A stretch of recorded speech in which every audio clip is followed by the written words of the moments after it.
We're getting a better idea of just how much it will cost you to get a Lyft. That's once the service is up and running in our province. Tyler Orton with Business in Vancouver is joining us now with more. And Tyler, it might be a little bit more expensive than people thought it would be.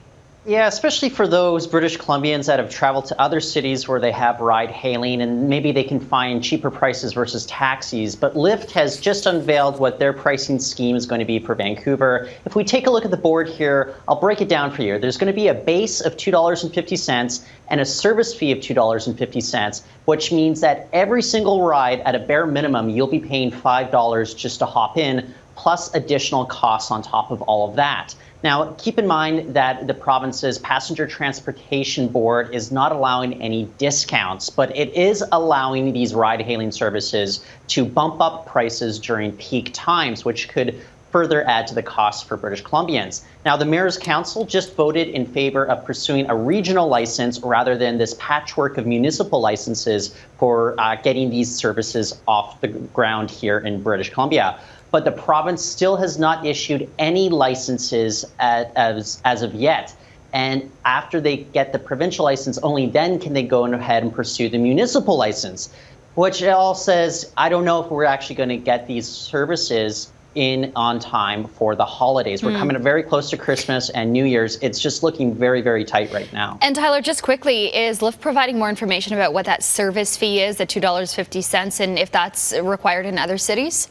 I don't know if it's required in other cities, but I think that moving forward, you're not going to have much wiggle room with regards to that. It's going to be here to stay here in British Columbia. All right. Another story you're following today is a forecast from Royal LePage that predicts Metro Vancouver's housing market will stabilize in 2020. Is that actually going to be the case? Well, it depends on who you speak to, because with regards to the Royal LePage prediction, they say that prices will raise 1.5% to an aggregate of $1.125 million next year. Now, we have to figure out that sales will be going up throughout the next few months, as they've done the last few months here.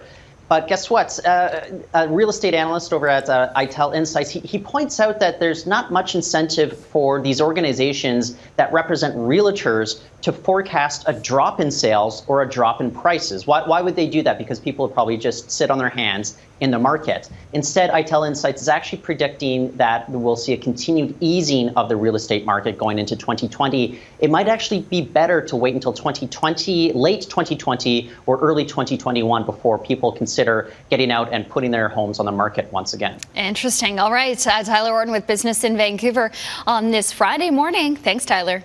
Thank you, Sonia.